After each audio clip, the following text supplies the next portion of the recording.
So when we're talking about problems that some of our dogs can have when they come into a new environment, destructive behaviors is a common one that we see.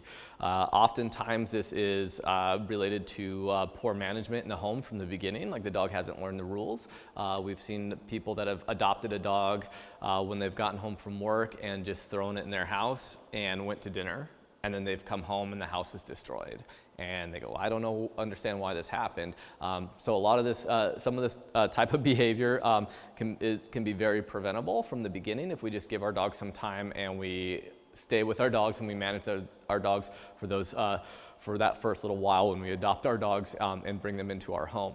They don't understand the rules of their home. We don't know what the rules were in their previous home, or if they had rules, or where they had stayed or whatever. So they don't know that our rules are different. You're not allowed to chew on my couch. You're not allowed to chew up my furniture legs. So a lot of this kind of goes into some management. A couple of things that the dogs really need. One is they need something to do with their mouths. Dogs have to chew on something. They just have to. So we want to make sure that we occupy their mouths. Every dog has a different amount of energy, and every dog has a different way of releasing that energy. But the majority of dogs do like to chew on things. So we want to make sure that we're giving them the opportunity to chew on the right things, and we're managing the dog so they're not chewing on the wrong things and learning that those things can be fun to chew on as well. For me, a lot of it goes into, like in the house, I want to have a couple of toys for my dog that my dog can play with by himself. So anything that I play with, like a tug toy or a frisbee or a tennis ball, that kind of stuff is things that my dog interacts with me with. We go out, we play tug. We go out, we play frisbee. We go out, we play fetch. And those are games that my dog interacts with me with. So I don't leave those kind of toys out for my dog. Those kind of toys come out when it's time for me to play with the dog and us to interact. So those toys are always put away unless we're playing with them. And then I have a few other toys that the dog can interact with himself. So there are plenty of toys that you can stuff food in, you can do different things that the dog can really kind of entertain themselves with. I put those toys out on the floor, and usually what I try to do is have people rotate those toys. So they might have 3 toys out at any given time, and maybe a few days in, they take those toys away and they put down 3 different toys. And then later they'll rotate those old toys back out. But the point is that we want those toys to always be new. You can see dogs all the time where they have a bucket load of toys hanging out in the house, and the dog walks past them every day and he's looking for something new to do.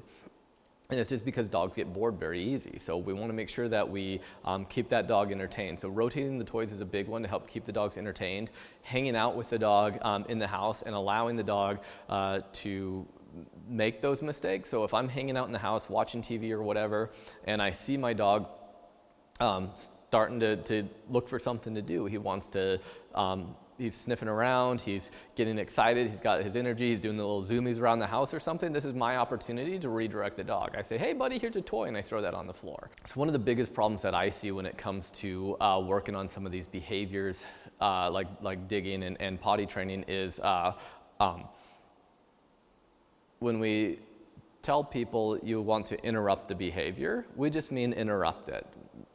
Clap your hands, make a little noise, get the dog's attention away from whatever he's doing, whether that's pottying on the floor or chewing on something he's not supposed to. We want to interrupt the behavior. Oftentimes people get very emotional about this and they yell at the dog, right? Or they punish the dog. And most of the time the dog doesn't associate its behavior with that punishment. What they do is they associate you with that behavior. So they say, I'm not going to chew on the couch when you're around, because you get after me, but when you're not around, like, life is good, right? So, or the same thing happens with potty training, and we end up having a bigger problem because now we have a dog that's doing these behaviors and we can't catch them to interrupt them and teach them the right behavior. So the biggest thing is try to keep the emotion out of it. The dog starts doing something we don't want him to do, chewing on something we don't want him to chew on, interrupt the behavior. Make some noise, clap your hands, whatever. The dog stops doing the behavior, and we show the dog the proper behavior that we want it to do. Same thing happens with potty training. The dog starts to go potty, I go, hey, hey, hey. He stops, I go, let's go outside, and we go outside and we go potty in the right area. So we just want to make sure that we interrupt those behaviors we don't scare the pants off the dog when we're trying to show the dog the right thing. You know, a lot of this is guidance and management. So, you know, in management, it's not, you know, hey, I'm gonna punish you because you did something wrong. The dog doesn't know he's doing something wrong. The dog is just doing something that dogs do, and we want to interrupt the dog and redirect the dog and show the dog the proper things that we want them to do. So when it comes to chewing and destructive behaviors, the majority of those are just because the dog is bored. Dogs have a lot of energy. They have a lot more energy than we have. A lot of these guys were bred to work longer than we could. So we want to make sure that, you know, it would be impossible for us to go out and walk the dog enough to make the dogs, for most dogs, to make them tired enough to where they feel pretty satisfied throughout the day.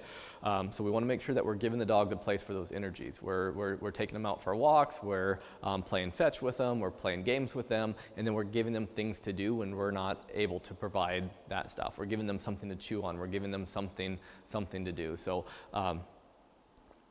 most of the time, this is what really helps with preventing any chewing behaviors and oftentimes stopping chewing behaviors. When we get our dog into our home, we want to just redirect the dog and show the dog the correct things to do to help manage that behavior and prevent him from chewing on things. If we have a dog that's already learned how to chew on some table legs and things like that, and he thinks that's a fun game, we really have to watch him and manage that behavior. You can do some things to help make those things less attractive to the dog, like using, they have lots of different kinds of sprays. Every dog's different. Some dogs don't care about the spray. If he doesn't care about the spray, you got to try a different brand.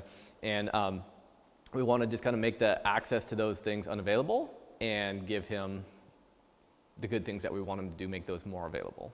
We post our social media videos to our website, Leerburg.com, a week or two before we post them to our YouTube channel. These early release videos can be found on the front page of our site or by going to the site and selecting Video on Demand from the toolbar and then select Free Videos. Thank you for watching.